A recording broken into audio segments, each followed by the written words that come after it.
¿Qué pasa, equipo? ¿Cómo estamos? Hoy me gustaría hablaros de Alfonso VIII. Y dirás, ¿por qué? Bueno, pues porque es uno de los reyes más importantes de nuestra historia. También porque, según dicen las crónicas, aunque no se tiene constatación o registro de su nacimiento, se sabe que su padre 10 días después estaba reinando en Soria. Alfonso VIII nació en 1155 y murió en 1214. Y era el rey de Castilla. ¿Y por qué es un rey muy importante y es un rey que merece la pena tratar un poco sobre lo que pasó en su vida? Y es que esta vida dio para mucho, como vamos a ver. De hecho, en Soria tiene una estatua y además hay un hotel con su nombre, aunque quizás haya muchos sorianos y visitantes que no se planteen el porqué. Además, fue criado en la villa de Soria y siempre estuvo muy cercano a ella durante toda su vida. ¿Y por qué? Pues uno de los grandes motivos es que a los 7 años se enfrentó a su tío, el rey de León, y fue protegido por Soria, por Pedro Núñez de Fuentearmejil. Y por este hecho, pues siempre estuvo muy agradecido a Soria y de hecho le concedió privilegios a la ciudad, como su fuero extenso, y a los caballeros también les dio privilegios, y estos caballeros se organizaron en los 12 linajes, que quien conozca Soria, o sea de Soria, sabe que es una institución muy importante para la ciudad y su entorno. Se sabe que fundó también en Soria la iglesia de Santo Domingo, una de las iglesias emblemáticas del románico, y también fundó el monasterio de Santa María de Huerta, que, como veremos después, es donde se encerró con el obispo de Toledo a idear una de las batallas que comentaremos después, la de las Navas de Tolosa, que es por lo que en gran medida es recordado este rey. También, y antes de entrar al plano bélico, me gustaría comentar algo tremendamente importante. Todos oímos la Universidad de Salamanca como una de las grandes universidades europeas, obviamente españolas, pero también, en este caso, podríamos decir mundiales, siendo cuna de múltiples personalidades que han dado grandes frutos para tanto desde el ámbito religioso hasta el ámbito económico. Y quizás muy pocos sepan que el germen de lo que es la Universidad de Salamanca tuvo su origen en Alfonso VIII. Entre muchas de las cosas que hizo fue fundar el Studium Generale en Palencia. Este estudio general decayó tras su fallecimiento y fue trasladado a Salamanca, y por lo tanto fue el germen de la posterior Universidad de Salamanca. Y ahora sí, vamos a entrar al plano bélico. Un contexto en el que había 5 reinos cristianos en la península: León, Portugal, Castilla, Aragón y Navarra. Y luego estaban todos los territorios musulmanes, que estaban divididos en taifas desde inicios del siglo XI. Tras la conquista de Toledo en 1085 hubo 2 incursiones de diferentes grupos musulmanes. El primero fueron los almorávides a finales del siglo XI, que fue reemplazado en el siglo XII por los almohades. Y con los almohades fue con los que Alfonso VIII tuvo que lidiar durante toda su vida. Y no fue una cosa fácil, ya que inicialmente en 1195 tuvo que sufrir una grave derrota en la batalla de Alarcos, una fortaleza manchega en lo que hoy sería la provincia de Ciudad Real, y en la cual el califa almohade Yusuf aplastó completamente a las tropas cristianas.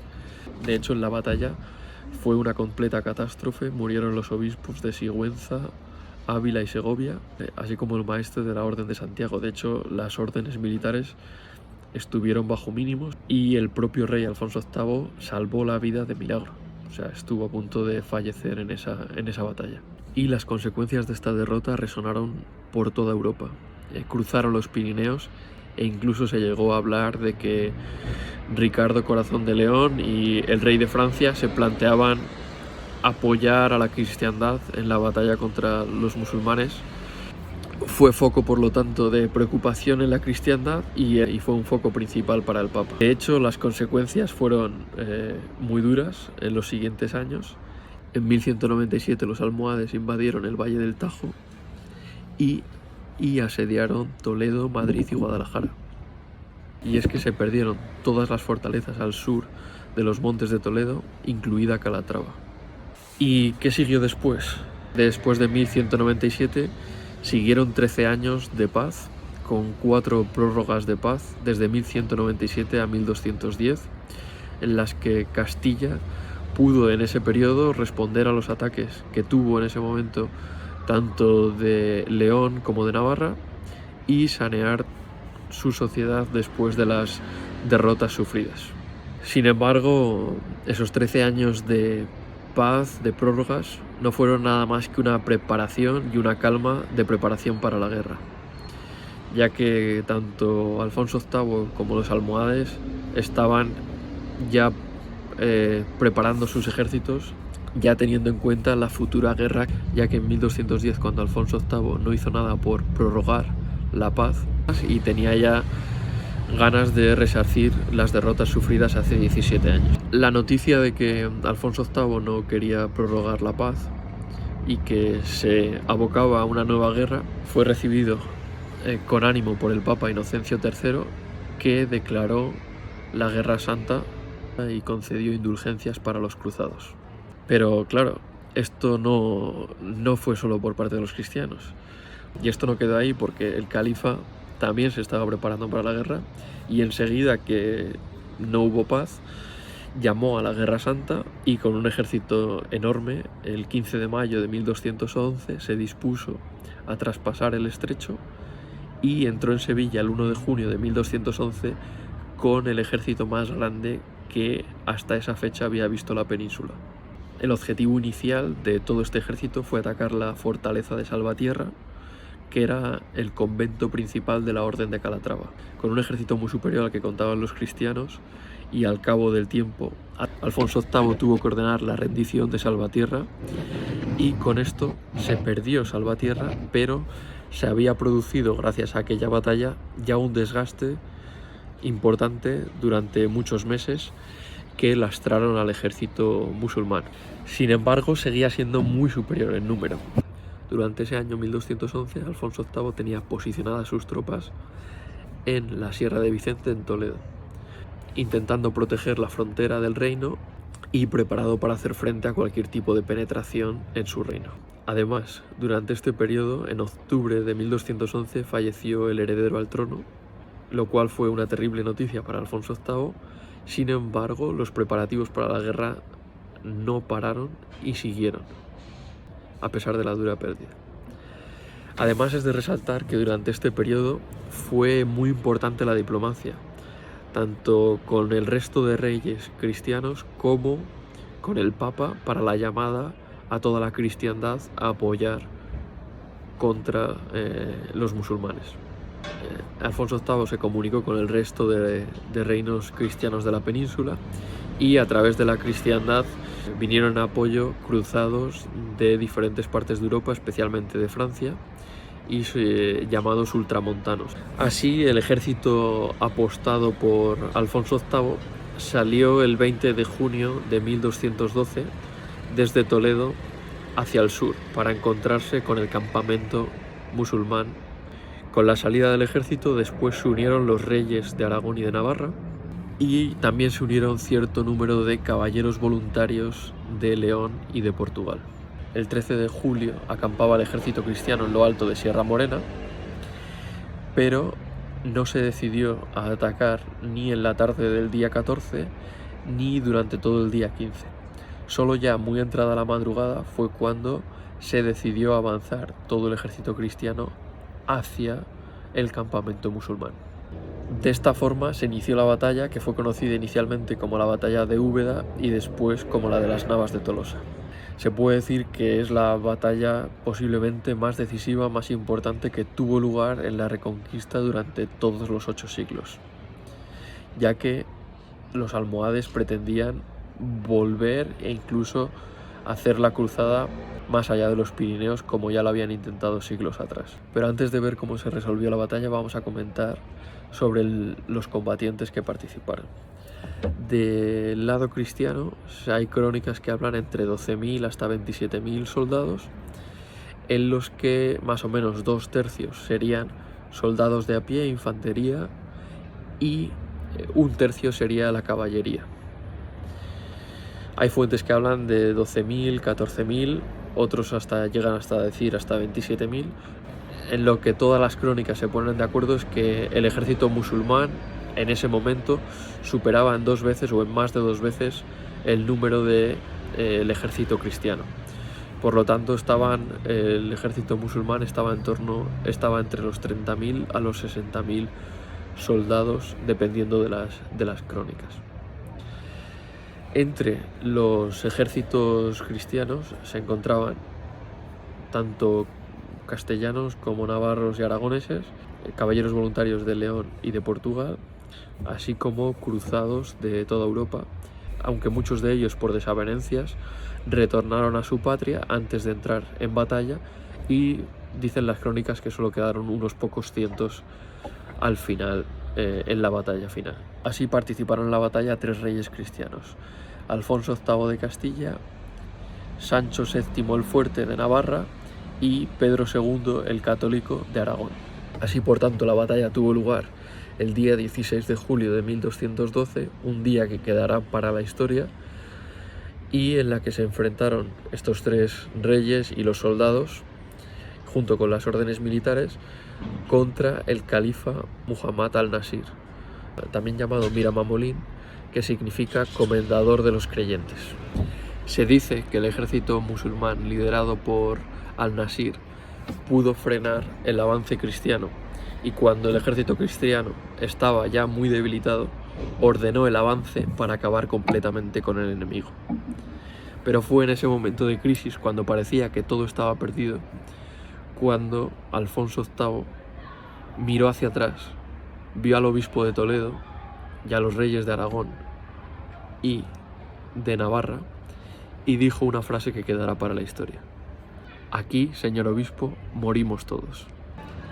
Y en ese momento, cuando Alfonso VIII se decidió a avanzar y dijo aquella frase que quedará para la historia, fue cuando los 2 reyes de Navarra y Aragón también se decidieron a avanzar adelante, y se produjo lo que se ha denominado en la historia la carga de los 3 reyes. Una carga que fue apoyada también por el obispo y por las órdenes militares. En un momento de crisis en el que la infantería se batía exhausta, el que esa infantería y el ejército vieran a sus 3 reyes, que en principio suelen estar más protegidos, fuesen hacia adelante dando el todo por el todo en la batalla, hizo que se gritara de entusiasmo y se abriera paso a aquella carga, que al fin y a la postre resultó determinante, consiguiendo finalmente la victoria. Una victoria y posterior huida de al-Nasir que resonó en toda Europa y que abrió por primera vez los territorios de Andalucía a los reinos cristianos. Y es que esta victoria nos enseña mucho, porque parecía que todo estaba difícil.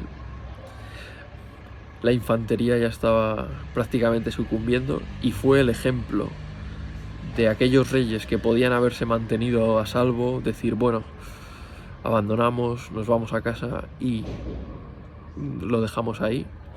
No, fueron ellos y dijeron, hay que ir hacia adelante. Aquella frase que quedará para la historia: aquí morimos todos, yo soy tu rey, pero lucho contigo codo con codo. Y ese ejemplo enalteció al ejército y dio al fin y a la postre la victoria. Y es que aquella carga fue determinante. ¿Por qué? Porque imaginaros que tú ves que tu rey, que el que en principio tiene que estar protegido, lucha codo con codo. Eso fue un impulso de moral para todo el ejército, al ver que se comparten las penas, los valores, la lucha, y que somos todos iguales y luchamos por los mismos principios, los mismos valores, para preservar la visión del mundo en la que creemos, la defensa de nuestras familias y de nuestra forma de organizarnos. De hecho, habría que plantear si se hubiese perdido aquella batalla, los almohades hubiesen seguido hacia el norte, y habría que plantearse si realmente hubiesen podido ser parados posteriormente, y nos haría pensar en otras batallas muy importantes, como puede ser Covadonga en en el 718 o 722, dependiendo de las fuentes, aquella batalla de Pelayo, o la batalla de Poitiers en Francia en el 732, que frenó también la primera invasión en el siglo VIII, ¿no? Aquella batalla fue liderada por Carlos Martel. Pero ¿qué hubiese ocurrido si esta batalla de las Navas de Tolosa en 1212 no hubiese sido ganada por el bando cristiano? Si hubiesen seguido hacia el norte, hubiese habido ese freno que se produjo en Covadonga o en Poitiers, hubiésemos retrocedido en territorio 5 siglos, o incluso hubiesen avanzado los musulmanes más al norte de lo que nunca habían estado. Por lo tanto, quizás es una batalla trascendental, no solo para la península ibérica, sino para toda la civilización europea, para toda la cristiandad, porque quizás la forma de ver el mundo que tenemos hoy la mantenemos gracias a aquella batalla, gracias a que en un momento se tomó aquella decisión de hacer esa carga y de avanzar codo con codo, porque el liderazgo empieza dando ejemplo, y dando ejemplo en las duras y en las maduras, y así es como se hizo en aquel momento, para defender una forma de entender el mundo y una cosmovisión del mundo. Y es que aquella batalla tornó completamente la balanza, ya que en los años siguientes se conquistaron, por decir algunos nombres, Úbeda y Baeza, Córdoba, Sevilla y ya un poco más tarde Cádiz. Desde 1212 a 1265 prácticamente todos los terrenos, excepto el reino de Granada, pues fueron ya conquistados por los reinos cristianos, decantando la balanza definitiva de la Reconquista. Así que me gustaría cerrar con este aprendizaje de Alfonso VIII, de su vida, de lo que hizo, lo que debemos a aquel periodo de tiempo en el que se pusieron las bases para el mundo en el que nos encontramos hoy.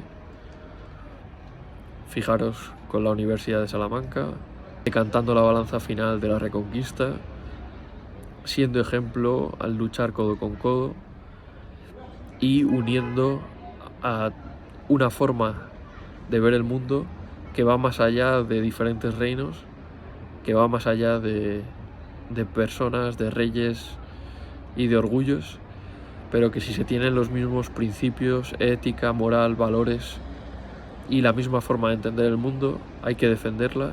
Y hay veces que una retirada, imaginaros una retirada en las Navas de Tolosa cuando todo estaba mal, lo que hubiese podido suponer, y por tanto hay veces que no se puede retroceder y hay que dar la batalla por esos principios, por esas ideas, por esa forma de ver el mundo en Europa, en Occidente, en la cristiandad. Y es algo en lo que hoy, desgraciadamente, en muchos ámbitos tenemos que aprender, ya que hemos perdido mucha parte de ese coraje, mucha parte de ese liderazgo, de ese ejemplo desde las autoridades más altas y de esa defensa de unos valores y de una ética basada en la cristiandad que tanto nos han dado y que tanto nos pueden dar. Así que nada, siempre adelante y un abrazo, equipo.